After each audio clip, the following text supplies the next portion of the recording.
அடுத்ததாக ஆர் சுந்தரராஜன் அவர்களுக்கும் சேர்த்து தென்னிந்திய திரைப்பட எழுத்தாளர் சங்கம் சார்பாக திரு ரவி மரியா அவர்கள் இணை செயலாளர்.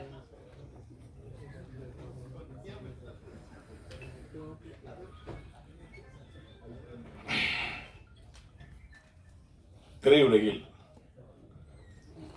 நடிகனா பேசுறதா எழுத்தாளனா பேசுறேன் ஒரு குழப்பத்தில் இருந்தேன். எழுத்தாளனா பேசுறேன். ஏன்னா இப்பதான் லேட்டஸ்டா எலெக்ஷன்ல தென்னிந்திய திரைப்பட எழுத்தாளர் சங்கத்தில் இணை செயலாளராக வெற்றி பெற்றிருக்கேன். அதனால எழுத்தாளராக பேசுறோம். உங்களுக்கு கிறிஸ்டியன் மதத்தை பத்தி தெரியும் நினைக்கிறேன். அதுல ஈஸ்டர்னு ஒரு பண்டிகை வரும். அந்த பண்டிகை இன்னைக்கு அந்த ஹால் முள்ளா இருட்டாயிடும். பக்தரெல்லாம் கையில மெழுகுவத்தி வச்சிருப்பாங்க. பாசான்னு சொல்லக்கூடிய ஒரு மெழுகுவத்தில இருந்து அந்த ஒளி மற்ற ஒளிகளுக்கு ஒளி பார்க்கப்படும். அப்படி இப்படி இருட்டா இருக்கும்போது அந்த ஒரு ஒளி யார் எடுத்து வரான்னு வெயிட் பண்ணிட்டே இருப்போம். அந்த ஒரு ஒளி கிளம்பி இன்னொரு கையில கொடுக்கும். அது கரெக்டா 5 நிமிஷத்துல 1000 திரிகளை வெளிச்சமாக்கிறோம். அந்த ஒரு ஒளியா உங்களை நான் பார்க்கிறேன். நீங்கள் தான் இங்க திருமணம் இருக்கிற அத்தனை பேருக்கும் ஒரு ஒளியா இருந்து ஒளியை பரப்பப்பட்டீங்க. தென்னிந்திய திரைப்பட எழுத்தாளர் சங்கம், இதாவது தென்னிந்திய திரைப்பட பத்திரிகையாளர் சங்கம்னு சிஸ்டர் சொல்லிட்டே இருந்தாங்க. பத்திரிகை தொடர்பாளர் சங்கம், பத்திரிகையாளர்கள் தான் அவங்களுக்கு தொடர்பு படுத்தி இதை நியூஸை போடுங்கன்னு சொல்றதே அவங்க தான். ஆமா, நீங்க நிறைய கூட அர்த்தம் சொன்னீங்க சார்.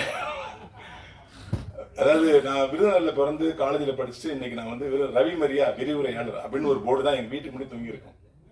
இன்னைக்கு தமிழர்கள் எங்கெல்லாம் இருக்காங்களோ அங்கெல்லாம் ரவி மரியா இவன் தான் சொல்ல வச்ச பெருமை இந்த பத்திரிகை தொடர்பாளருக்கு சாரும். அவங்களுக்கு எத்தனை முறை நன்றி சொன்னாலும் இன்னைக்கு நம்முடைய மாண்புமிகு முதலமைச்சராக இருக்கிற திரு சி ஜோசப் விஜய் அவர்கள் முதல்ல நடிக்க வராரு.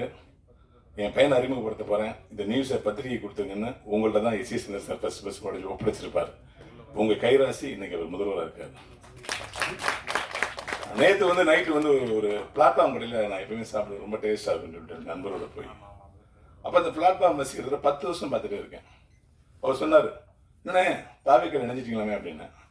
அரசியல் பேச நினைக்காது, ஒரு ஈமெயிலுக்காக சொல்கிறேன்.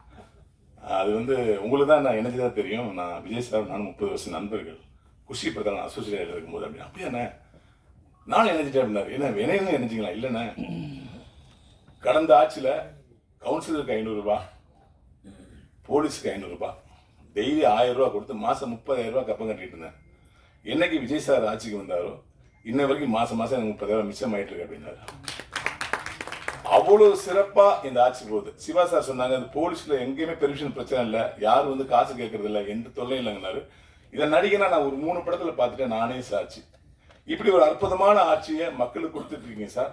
ஆனால் சினிமாவிலிருந்து போன ஒரு முதலமைச்சர், சினிமாவிலிருந்து போற எங்களுடைய துறை அமைச்சர் ராஜ்மோகன் சார் நான் நினைச்ச நான் சிரித்தால் படத்துடைய படத்துல நிகழ்ச்சி தொகுப்பு பண்ணி நினைக்கிறேன் சார்.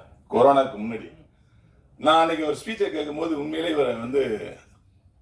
இவர் ஒரு நல்ல ஸ்பீச்சராக இருக்காரு, ஒரு நல்ல எதிர்காலம் இருக்கு, இப்படி சினிமாவிலேயே ட்ரை பண்ணிட்டு இருக்காருன்னு நினைச்சேன். ஆனால் காலம் உங்களை சரியான இடத்துல சேர்த்து இன்னைக்கு அமைச்சராக இருக்கு சார். காலத்திற்கும் இயற்கைக்கும் ரொம்ப நன்றி சார். எங்களுடைய கோரிக்கை ஒன்று தான் சார். வருட விருதுல 7 வருடம் 8 வருடம் சேர்த்து கொடுக்கப்படுது. சிறந்த நடிகர், சிறந்த தொழில்நுட்ப கலைஞர்கள், சிறந்த இயக்குநர்கள் இப்படின்னு எப்பயுமே 8 வருஷம் 5 வருஷம் சேர்த்து தான் கொடுக்குறாங்க. சம்டைம் அந்த அவார்டு வாங்குறவங்க நோம்பு இல்லாம கூட போயிடுறாங்க சார். இப்ப நீ எனக்கா எங்களுக்காக ஒண்ணு பண்ணணும். வருடம் அந்த வருடம் முடிஞ்சு ஜனவரி மாசம் பிப்ரவரி மாசத்துக்குள்ள அடுத்த வருடத்துக்கான அவார்டை உடனே அனௌன்ஸ் பண்ற மாதிரி ஒரு குழு அமைத்து வருஷம் உடனே கிடைக்கணுங்கிற மாதிரி பண்ணணும் சார். ஏன்னா அப்பொழுதுதான் அந்த படத்துக்கான மரியாதை, அந்த நடிகனுக்கான மரியாதை, அந்த தொழில்நுட்ப மரியாதை கிடைக்கணும். 5 வருஷம் இந்த படத்தை நீங்க பண்ணிக்கலாம், வாழ்த்துக்கள் பாஸ் பண்ணும்போது அந்த கிக்கே குறைஞ்சிருது. ஸோ விருதுகளை மட்டும் அப்பப்போ வழங்கணும். எழுத்தாளர் சங்கமா என்னுடைய கோரிக்கையில என்னன்னா, நம்ம தலைவர் சொல்லிட்டாரு, நான் எழுதி உங்கள்கிட்ட கொடுக்குறேன்னாரு. அவங்க கொடுப்பாங்க. தமிழ் துறைகளுக்கு உண்மையிலேயே ஒரு வார்த்தை சொன்னாங்க யாரும், இந்த பீரியட்ல தமிழ் திரையுலகம் தப்பிக்கிறா வேற எந்த பீரியடுமே தப்பிக்க முடியாதுன்னு சொன்னாங்க. ஏன்னா நம்மளும் இருந்தவர், நம்மளுடைய நட்பாக இருந்தவர் இன்னைக்கு முதலமைச்சராக இருக்காரு. இந்த துறையை காப்பாத்துறீங்கன்னா தமிழ்நாட்டில் அத்தனை துறையும் நீங்க காப்பாத்துன்னு அர்த்தம் சார். எனவே தமிழ் துறையில் அத்தனை பிரச்சனைகளும் நீங்கள் தீர்க்கணும்னு வேண்டிக்கிறேன். அனைத்து அதாவது இந்த இடத்துல ஒரு ஒற்றுமையை பார்த்தேன். அதாவது இந்த சங்கத்துல தான், பிஆர்ஓ சங்கத்துல தான் எலெக்ஷன்ல ஜெயிச்சாலும் தோத்தாலும் வருத்த போய் விட வேண்டியதில்லை. 90 பேருக்கு பதவியேற்பு விழா, 90 பேருக்கு பதவியேற்பு விழா. உண்மையிலே உங்களுடைய பரந்த மனசு அது காட்டுது. ஒருவர் கூட புண்படக்கூடாது. என்னுடைய ஃபர்ஸ்ட் படத்துக்கு பிஆர் மௌன ரவி அண்ணா, அவரை கூட்டு வந்து அவரை ஹானர் பண்ணது, பொதுக்குழு உறுப்பினராக்குனது, அமைச்சர் வந்து கீழே இறங்கி போய் அவரை வந்து நான் வரேன்னு சொல்லி போட்டோ எடுத்தது, இதெல்லாமே வந்து ரொம்ப சந்தோஷமா இருக்கு. இந்த நிகழ்வுலாம் பல வருஷம் நடக்காம இருந்துச்சு, இப்ப நடந்துகிட்டு இருக்கு. அனைவருக்கும் என்னுடைய மனமார்ந்த வாழ்த்துக்கள். நன்றி.